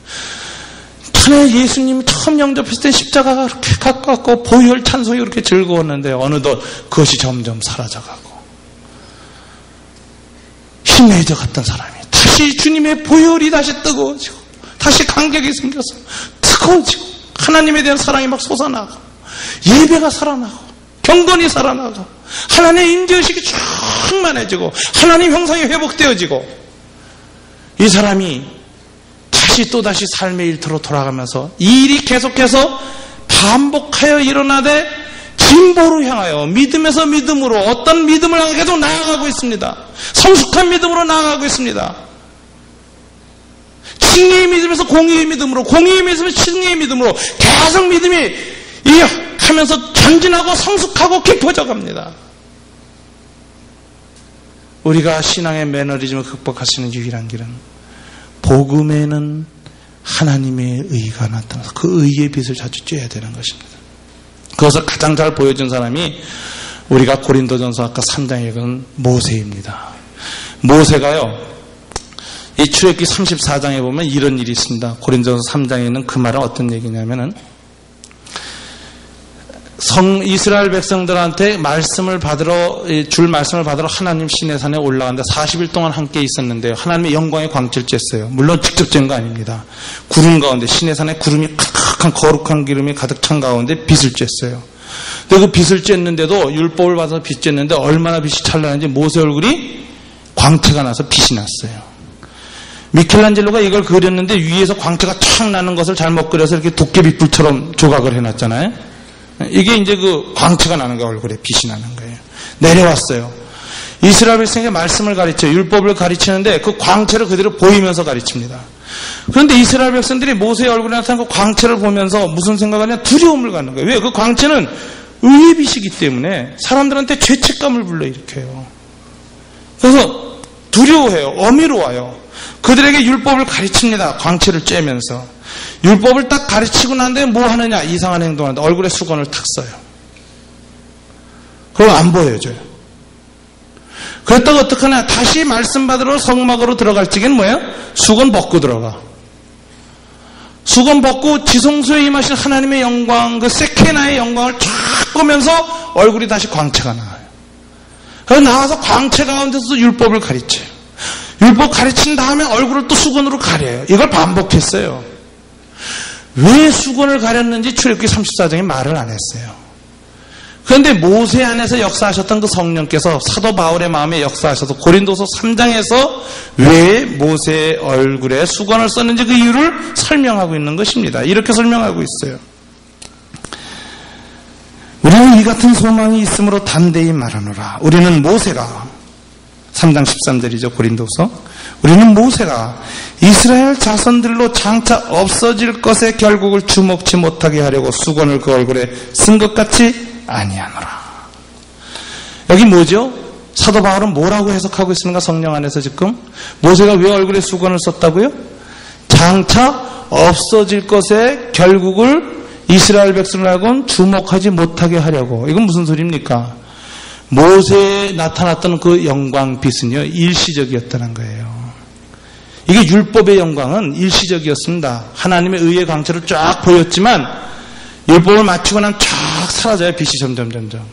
그런데 이 빛이 점점 사라지면 이스라엘 백성이 보고 있다가 빛이 날 적에는 하나님의 말씀, 어미로운 말씀, 두려운 말씀 이러면서 경건하게 듣다가 말씀 끝난 다음에 빛이 싹 사라지면 에이 하고서는 우습게 여길까봐 그 장차 없어질 것에 결국을 주목치 못하게 하려고 모세는 어떻게 했다고요? 그 얼굴에 수건을 썼어요.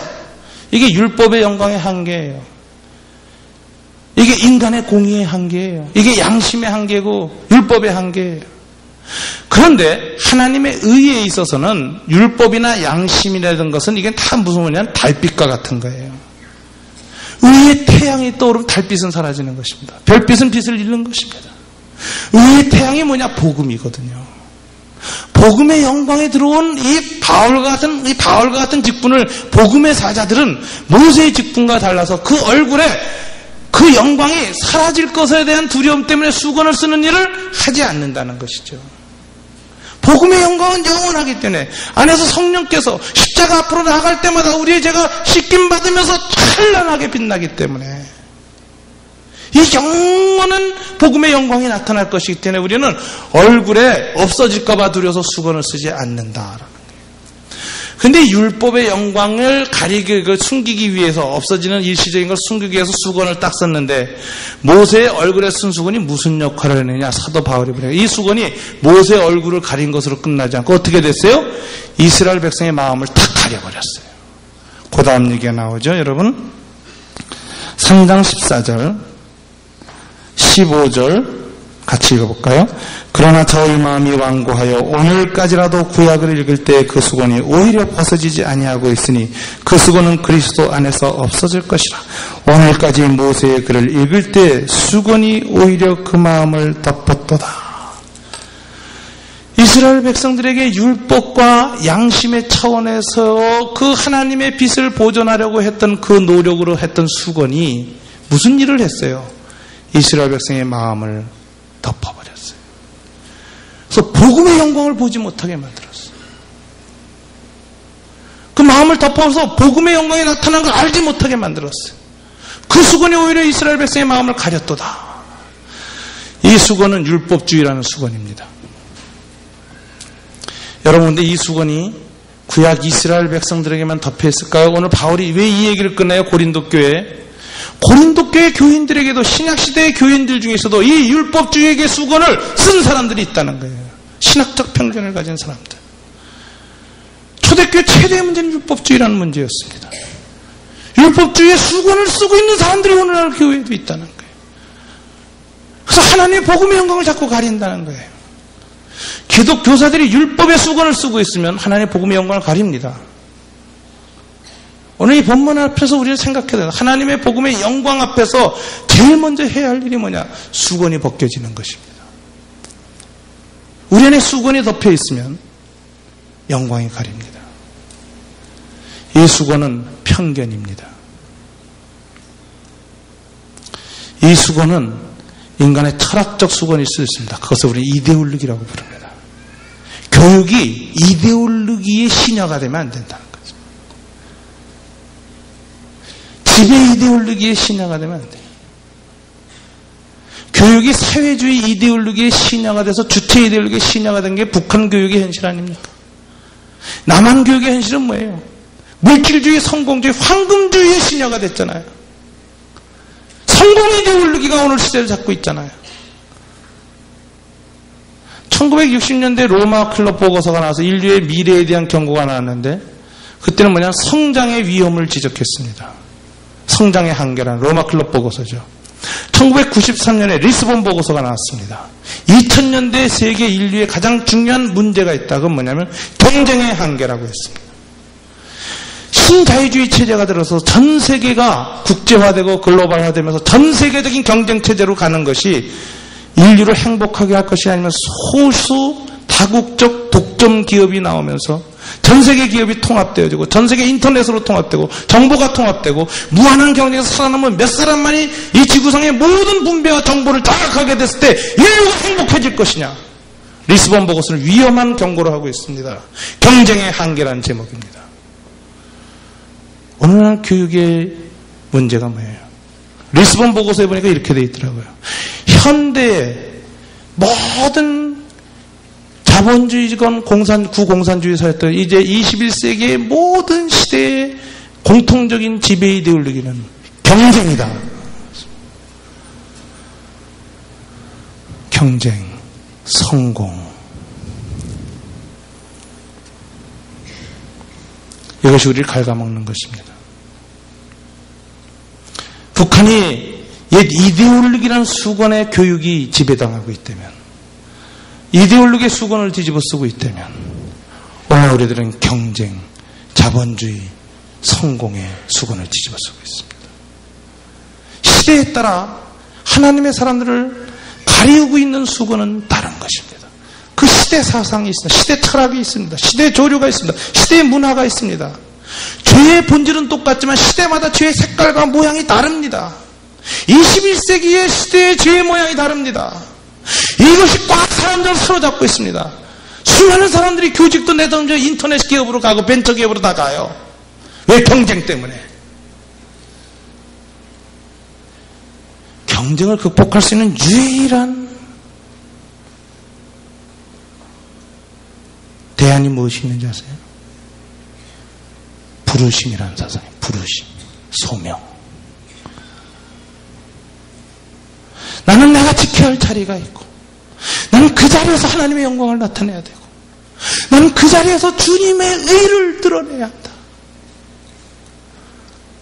그 자리가 때로는 아무리 힘든 자리고 인정받지 못하는 상황, 세상 사람들이 정말 그 인정해주지 않는 자리고, 보수가 연약하고 근무 조건이 열악하고 여러 가지가 열악하고, 나는 지켜야 할 자리가 있다. 하나님 나를 부르신 자리. 소명이 경쟁을 컨트롤할 수 있습니다. 소명을 상실하고 그 시대의 가치와 시대의 철학에 다 노예가 돼서 끌려가면 무한한 경쟁을 해요. 그럼 서로를 죽이는 거예요.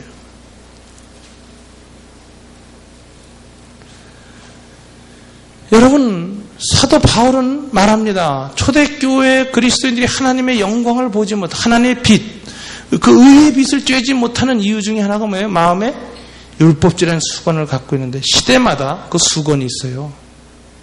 우리 시대의 남한 사회의 수건은 자본, 경쟁이라는 수건.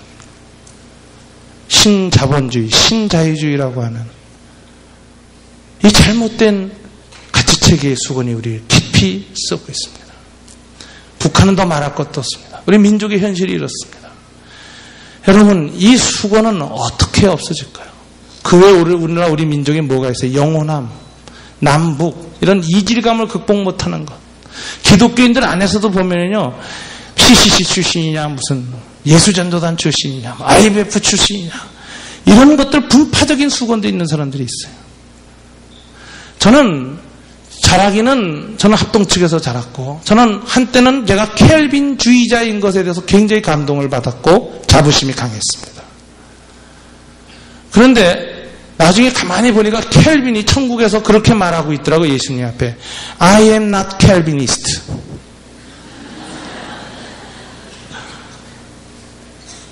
신학조차도 하나의 이데올로기가 되고 도구마가 되고 나를 지배하는 이짐이 되어서 성경을 가리는 틀이 되면, 수건이 되어버리면 그것은 우상입니다.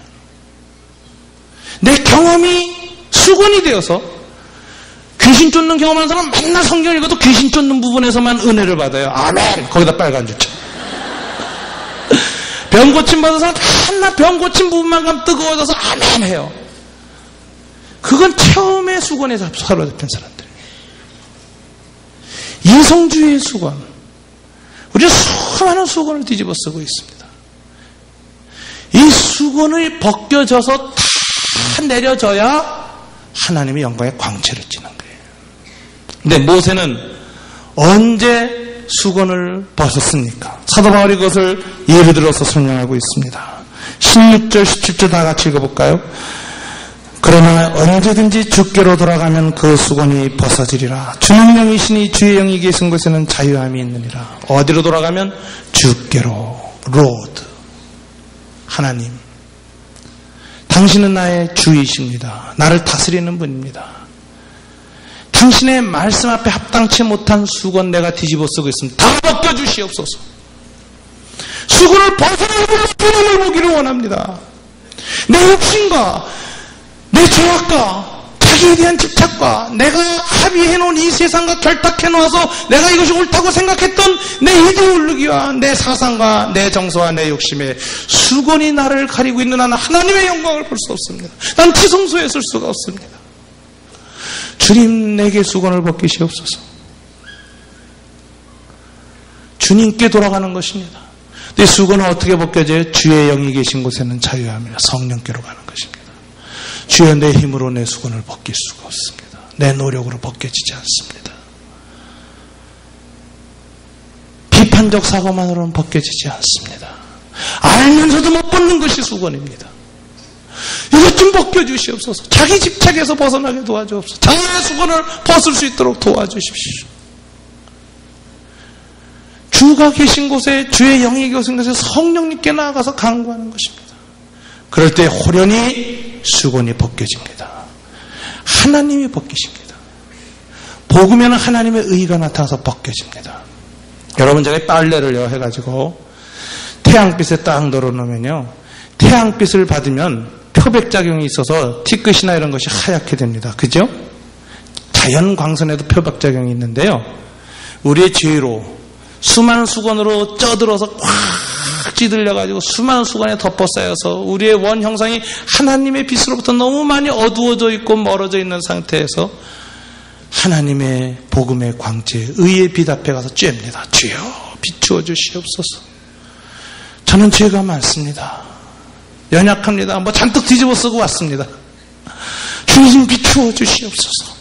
의의 강체가 쫙 주님을 묵상하고 교실에서는 안 돼요. 세미나실에서는 안 돼요. 이게 꼭 성전에서 되는 거예요.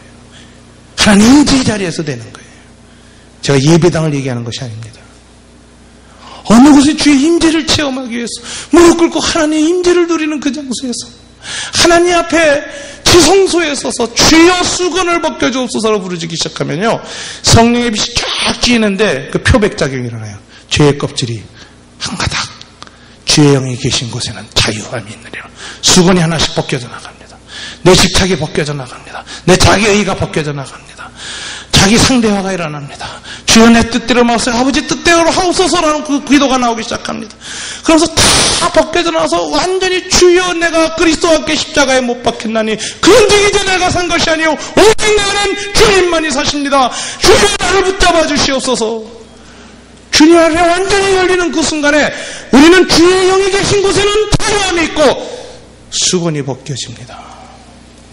그래서 이제는 맨 얼굴로 주님을 보기 시작합니다. 그때 뭐가 나타나기 시작해요? 내 얼굴에 하나님의 영광이 나타나기 시작합니다. 모세 얼굴에 빛이 일어난 것처럼 빛이 하나님의 은총의 빛이 넘쳐흐르기 시작합니다. 그 얘기를 이렇게 말했습니다. 18절이죠. 다 같이 읽어볼까요? 우리가 다 수건을 벗은 얼굴로 거울을 보는 것 같이 주의 영광을 보매 저와 같은 형상으로 화하여 영광으로 영광에 이르니 곧 주의 영으로 말미암으리라. 성령을 통하여서 어떤 일이냐? 성령 안에서 수건을 벗겨달라고 나가 있으면요, 성령께서 복음을 통하여서 의의 광채를 비추시면서 우리 안에 있는 죄와 자아의 집착의 수건이 하나하나 벗겨져 나갑니다. 그래서 맨 얼굴로 주님의 영광을 보는데 직접 보지 않고 어떻게 해요? 거울로 보는 것처럼 보시죠. 이 직접 보는 거는 새하늘과 새 땅에서 보는 거예요. 그렇게 보는데 그 거울을 통해서 보여지는 데에도 뭐예요? 그 영광이 환하게 나타나기 전에 우리가 무슨 형상으로 화해요? 주의 형상으로 화해요. 주님의 모습으로 화합니다. 변화가 됩니다. 그래서 어떻게 돼요? 영광에서 영광을 이뤄요. 점점 빛이 나타나기 시작해요. 빛이 나타나기 시작해요. 빛이 성령의 빛이 나타납니다. 의의 빛이 나타납니다. 의의 광채가 나타납니다. 그러니 이 모든 것은 어떻게 돼요? 오직 주의 영으로 말미암느니라. 이게 그리스도인의 변화입니다. 이게 거룩입니다. 이게 의로 가는 길입니다. 복음에 나타나는 의의 광채가 뜰 때 이런 일이 일어나는 것입니다. 이런 사람 믿음에서 믿음으로 나오고 영광에서 영광으로 화하고 하나님의 형상으로 화해가면서 빛에서 빛으로 나아가는 삶을 살게 됩니다. 이게 복음에 나타난 하나님의 광채입니다. 복음에는 하나님의 의가 나타나 있습니다. 그래서 닥터 심슨이 이런 얘기를 우리한테 교훈으로 주고 있습니다. 어떻게 하면 우리가 주님의 형상을 닮을 것인가? 주님의 형상을 닮으니까 주님의 모습이 있어야 돼요. 원판이. 주님의 코가 몇 센치인지, 귀가 어떻게 생기셨는지, 광대뼈가 계셨는지, 아니 눈이 크신지 작으셨는지, 이거 우리가 알아야 되는데, 우리가 주님의 형상을 담는다 그러면 외형을 담는 게 아니잖아요. 주님의 속사람, 그걸 담는 것이. 주님의 속사람은 어디에 가장 치밀하게 잘 그려져 있습니까? 복음에. 성경 계속 읽으면 주님의 형상이 보이죠. 성경을 자꾸 읽으면 주님의 눈만 감으면 눈, 코, 입은 안 떠오르지만 주님의 형상이 탁 나타납니다. 주님의 형상이 보여요. 성경에 있어요. 그래서 성경은 필름이에요. 주님의 형상이, 하나님이 그 안에 주님의 형상을 그려놨어요. 우리의 마음판은 뭐예요? 인화지입니다. 인화지. 그런데 이 필름과 인화지 사이에 그 바깥에 뭐가 있냐? 성령께서 오셔서 빛을 비춰야 돼요. 성령께서 성경을 통해서 빛을 쫙 비추시면 복음에는 뭐예요? 하나님의 의의 빛이 나타나서 성령께서 성령으로 말미암아 복음에 있는 하나님의 의의 광채를 우리한테 쬐입니다. 쬐는데 우리 마음에 이 인화지가 깨끗해야 되는데 어떻게 돼 있어요? 수건이 쌓여 있잖아요. 이 수건을 벗겨달라고 부르는 게 수건이 벗겨진 상태를 지성소에 들어간 상태라고 그러는 거예요. 수건이 안 벗겨졌다. 그 지성소에 못 들어간 거예요. 아직 겟세마네 동산에서 부르짖고 있어야 돼. 그러나 완전히 기도와 임재의 깊은 곳을 통해서 맨 처음에 이방인의 뜰로부터 시작해서 하나님의 지성소에서 한 걸음 나가서 하나하나 벗어나가지만 마지막에 완전히 주님의 보혈로 씻김받고 내 모든 생각과 모든 욕망과 내 자아의 모든 것을 다 내려놓고 주여 내 뜻대로 마옵시고 아버지 뜻대로 하옵소서. 나는 그리스도와 함께 십자가에 못 박혔나니 그런 적이 이제 내가 산 것이 아니요 내가 날마다 죽노라. 주여 자아를 이렇게 완전히 죽게 해주셔서 감사합니다. 십자가에 못 박아주셔서 감사합니다. 십자가에 못 박혀서 아까까지는 꿈틀거렸는데 이제는 완전히 죽게 하셔서 감사합니다. 완전히 주님 앞에 완전히 들임이 되고 비어진 상태가 뭐예요? 수건이 벗겨진 상태예요. 그럼 어떻게 됩니까? 성령이 빛을 비추시는데 복음에 있는 하나님의 의의 광채가 비추어져서 우리가 어떻게 돼요? 주의 형상으로 화하여 영광에서 영광으로 나아가는데 이 모든 것은 성령으로 말미암음이니라. 이래서 하나님의 의의 사람이 된다는 게 이런 사람이 이 시대의 어둠을 밝힐 수 있고 이 시대의 어둠의 문제를 해결할 수 있고 많은 사람이 자기는 어둡지 않다고 외쳤는데 어둡다는 걸 깨닫게 해주고 하나님의 빛으로 끌어들이는 일을 하는 것입니다. 어두운 시대의 횃불이 필요합니다. 누군가가 의의 빛을 드러내야 된다. 그럼 빛을 그리워하는 사람들이 모여들게 돼 있어요. 내가 이 빛을 찾았노라고. 이 빛을 그리워했노라고. 이 빛이 없어서 내가 힘들었노라고. 빛의 사람들이 모여들게 돼 있습니다. 우리가 어두운데 기독교자가 어두운데 어떻게 사람들이 우리에게 모여올 수 있겠습니까? 우리가 빛이 없는데 우리가 수많은 수건을 뒤집어 쓰고 있는데 다른 사람들한테 그 수건을 다시 뒤집어 씌우고 있지 않습니까? 사람 만나는데 그 사람한테 수건을 뒤집어 씌우지 않습니까? 저는 목회하면서도 제일 괴로운 게요. 내가 남한테 수건 뒤집어 씌우는 게 두려워요. 그것도 가장 가까운 사람들에게, 우리 아내에게, 우리 자식에게. 내 인간적인 약점과 내가 성숙하지 못해서 쓴 수건이 우리 아이들한테 뒤집어 씌워서 하나님의 영광의 복음의 강철을 못 보게 할까 두렵습니다. 가장 가까이 있는 장로님과 권사님들이 자주 만나는 분들이 그 수건 쓸까 두렵습니다. 그래서 밤마다 기도합니다. 하나님 수건을 벗겨주시옵소서. 제 수건 벗겨주시고 제가 벗지 못하고 사람들 앞에 서서 그들의 마음에 덮어 씌우는 수건을 벗겨주시옵소서. 그래서 주님의 형상으로 화하고 영광으로 나아가는 일을 보게 하여 주시옵소서. 이것은 성령님으로만 말미암습니다. 성령님 자유케 하시옵소서. 벗겨주시옵소서. 수건을 벗은 얼굴로 하나님 앞에 서게 도와주시옵소서. 이 시대의 교육 철학, 이 시대의 이데올로기, 이 시대의 욕망들, 이 시대의 잘못된 인간에 대한 가치들, 이 모든 수건 주님 벗겨주시옵소서. 우리가 부르짖어야 합니다. 여러분, 형상기억합금이라는 신소재가 있습니다. 이 신소재는 일정한 온도에서 자기의 원래 형태를 딱 회복하는 기능이 있어요. 그래서 인간의 체온 36도에 딱 맞추어져서 장미꽃을 만들었으면 이게 20도쯤 되면은 막 찌그러집니다. 그래서 쓰레기통에 던져졌어요. 근데 누가 그것을 딱 들어서 손에 딱 쥐고 있어서 36도가 딱 회복되어지면 어떻게 되는지 아세요? 그 우그러진 철사덩어리가 쫙 피면서 장미꽃을 회복해요. 그래서 이 형상기억합금은 여러 가지 신소재를 이용하는데요. 옷 같은 데다 조금씩 집어넣으면 뭐예요? 인간의 체온에 맞붙어서 구김이 없는 옷을 만들고 여자 브레이지어 틀을 만들면 이게 안 찌그러져요. 그래서 형상기억합금이라는 것인데 제가 한 10여 년 전에 그 잡지에서 형상기억합금이라는 신소재가 발견됐다는 걸 보면서 읽어가면서 제가 마음속에 탁 깨달은 게 있어요. 이 형상기억합금이 내 속에 있다는 걸 알았어요.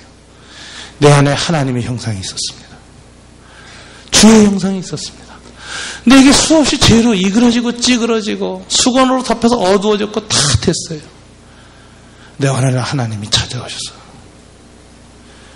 이 수건을 벗기시고 성령의 터치가 탁 일어나는 순간에, 임재를 체험하는 순간에, 하나님의 손길이 닿는 순간에, 하나님의 의의 광채에 그 빛이 찌어지는 순간에, 하나님의 의의 광채에서 머물러서 기도하고 엎드려 있던 그 순간에 호련히 갑자기 어느 순간이 지나고 갑자기 뭐예요? 내 속에 있는 하나님의 영광이 회복되는 걸 보았습니다. 하나님의 형상으로 변화되기 시작합니다. 영광에서 영광으로 피신합니다. 회복될 뿐만 아니라 빛이 납니다. 30와트, 60와트, 90와트, 100와트, 1000와트, 10,000와트. 성령의 능력에 따라서 이 빛은 찬란하게 나기 시작합니다. 복음의 광채가 비치기 시작합니다. 많은 사람들이 복음에 있는 하나님의 의의 광채를 보고 믿음에서 믿음으로 나아가는 일이 일어납니다. 복음에는 그 능력이 있습니다. 사도 바울은 말합니다. 복음은 모든 믿는 자에게 구원을 주신 하나님의 능력이며 동시에 복음에는 하나님의 의의 나타남, 의의가 나타나요. 그럼 복음 안에 머물르십시오. 성령님의 의지하시고 자기에게 씌워져 있는 모든 것을 버리기를 구하십시오. 낮아지십시오. 맨 얼굴로 주를 보게 하옵소서라고 기도하십시오. 성령님께서 여러분이 성령의 빛을 쬐는 순간에 어느 정도 성령의 체온과 같은 체온이 딱 되면서 성령의 터치가 일어나는 순간에 여러분은 호련히 자유롭게 될 것입니다. 여러분 마음에 둘러싸이는 모든 수고는 벗겨질 것입니다. 여러분 주님의 형상으로 호련히 회복될 것입니다. 형상으로 회복될 뿐 아니라 주의 영광에서 이 영광으로 나오고 믿음에서 믿음으로 나오고 놀라운 의미의 삶을 살게 될 것입니다. 그러면 그 일은 우리 시대를 구할 것입니다. 여러분들의 학생들을 불러오게 할 것입니다. 여러분의 기술을 모아오게 할 것입니다. 빛의 자녀들을 일어나게 할 것입니다. 이 세상에 우리는 하나님의 의의 광채를 드러내는 복음의 사람이 될 수 있습니다. 주여 우리를 자유케 하여 주시옵소서. 의의 수건을 벗겨주시옵소서. 주님 앞에 우리가 기도할 때 머무를 적에 이 자유함, 이 진리, 이 정의가 우리 가운데 충만하시기를 주님 이름으로 축원합니다. 다 같이 기도하시겠습니다.